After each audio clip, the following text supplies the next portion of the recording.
Next thing is वक्त को अपना बना लो, मेक टाइम योर्स। ये बहुत इंपॉर्टेंट चीज़ है कि वक्त को अपना बना लो।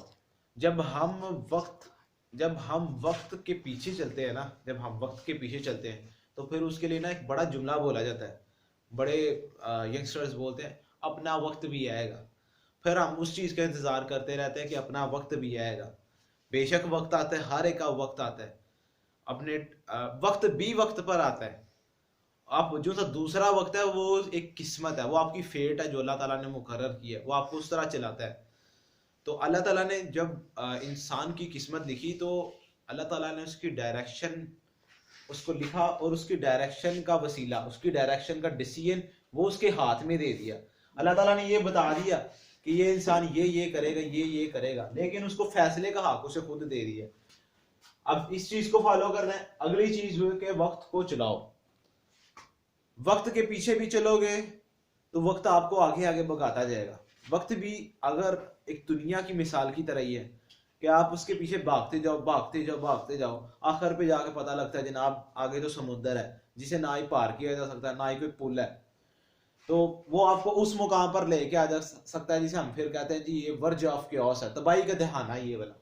उसके बाद अगली चीज जो सर टाइम टेबल है ना, टाइम टेबल हमेशा एक ये कॉन्सेप्ट है कि टाइम टेबल सिर्फ और सिर्फ स्टूडेंट की लाइफ में है, जबकि टाइम टेबल एक एक तरीका है जिंदगी को गुजारने का जो हर बंदे की जिंदगी में है, जो एक मजदूर की जिंदगी में है और जो एक प्राइम मिनिस्टर की भी जिंदगी में है। लेकिन फर्क सिर्फ इतना है कि वो अपने टाइम टेबल के कुछ ऐसे पॉइंट्स बना लेते हैं जिनकी वजह से वो एक वजीर आजम एक वक्त में बैठ के 22 करोड़ के मसले हल करता है और एक टाइम में एक मजदूर अपनी अकेली जान का फिक्र करता है। तो वो उसके 5 पॉइंट्स हैं जो मैं लिख रहा हूँ। सबसे पहले टाइम टू टास्क रेशो,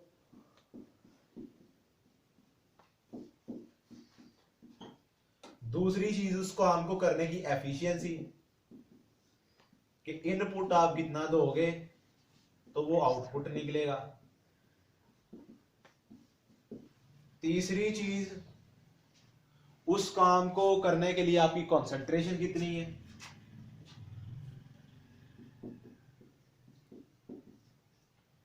और ये बहुत इंपॉर्टेंट पॉइंट है, इसको कंसीडर करें, हम इसको डिस्कस करते हैं। अगली चीज कि आपको आपके अंदर स्टेमिना कितना है कि वाकई आपका काम 10 घंटे का है, आप उसके लिए उतने घंटे बैठ भी सकते हैं। उसके बाद अगली चीज है जो एक इंपॉर्टेंट चीज है आल्सो, रिवाइजिंग या फिर दूसरा नाम और रिकॉलिंग पावर।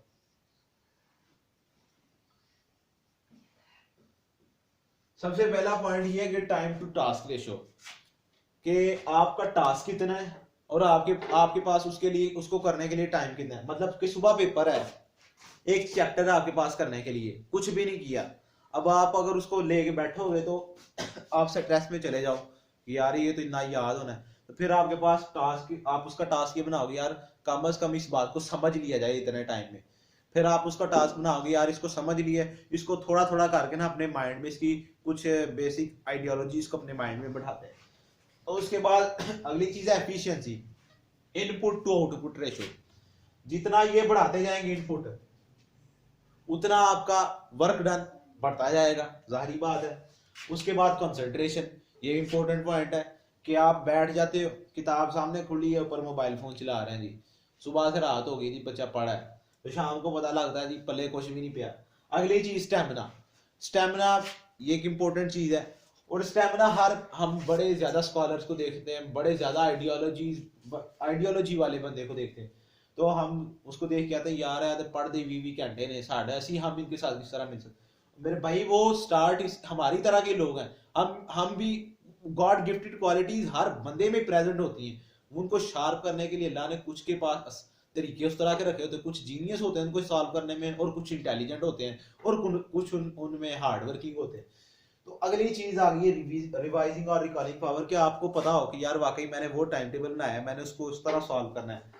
तो अब उसके लिए ना मैं जो स्टूडेंट्स है पढ़ने वाले, मतलब जो जिनका काम स्टडी से रिलेटेड है, जो दूसरे डोमेन से ताल्लुक नहीं रखते, उन लोगों के लिए ये है कि सबसे पहली चीज, दो चीजें आप रखते हैं जेन में कि आपको फ्रेश माइंड कब है और दूसरी बात आपका लेजी माइंड कब है। ये रिसर्च से भी साबित है कि फ्रेश माइंड में इंसान जो से डिफिकल्ट आपके पास उसके नेमिंग्स होती है, डिफिकल्ट किस्म की आपके पास केमिकल फार्मूलाज और जो सी भी ब्ला ब्ला डिफरेंट थिंग्स होती हैं, आप उनको जल्दी याद कर सकते हैं। मतलब आप किसी भी चीज को क्रैम कर सकते हो उस टाइम में जल्दी। लेकिन जो डिस्कवरी है ना, आप उस टाइम में करते हो जब आपका दिमाग बिल्कुल बिल्कुल आप समझते हो I am so fed up with this thing. तो ये दो चीजें हैं। लेकिन ये एक और भी कॉन्सेप्ट है कि पुत्र सुबह टाइम उठना, सुबह टाइम दिमाग फ्रेश होता है, ठीक है, ऐसे करना है। बेशक सुबह टाइम अल्लाह की रहमत होती है, दिमाग फ्रेश होता है, लेकिन क्या पता जी बच्चा सुबह 1 बजे तक मोबाइल चला रहा है, तो सुबह टाइम तो ना दिमाग फ्रेश। ये कंटिन्यू चीजें हैं। आप रिसर्च पे भी चला सकते हो, किसी भी चीज पे चला सकते हो, इस बात पे कोई क्रिटिसिज्म नहीं है। तो अगली चीज जो हम इस चीज को, इस काम को करने के बाद, वो ये है कि इस सारे टाइम टेबल को, सारी चीजों को बनाने के बाद अगला व्यू पॉइंट ये आता है कि इसको इम्प्लाई किस तरह करना है अपनी जिंदगी में, इसको फॉलो अप किस तरह कराना है।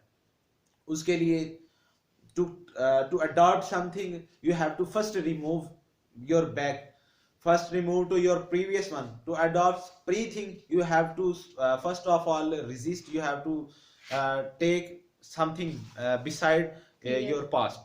सो these are the basic things. अब आपको पता है आप किस चीज को अडॉप्ट करना चाहते हो, तो आपको किस चीज के लिए उसके उस चीज को काउंटर करना है, किसी चीज को भी, या रेजिस्ट करना है। तो होपफुल कि आप सब इन चीजों से सीखोगे इंशाल्लाह। हम आपको इस तरह की और वीडियोस सेंड करेंगे, आप हमें कमेंट्स बॉक्स में अपने रिप्लाई दें इंशाल्लाह। अल्लाह हाफिज।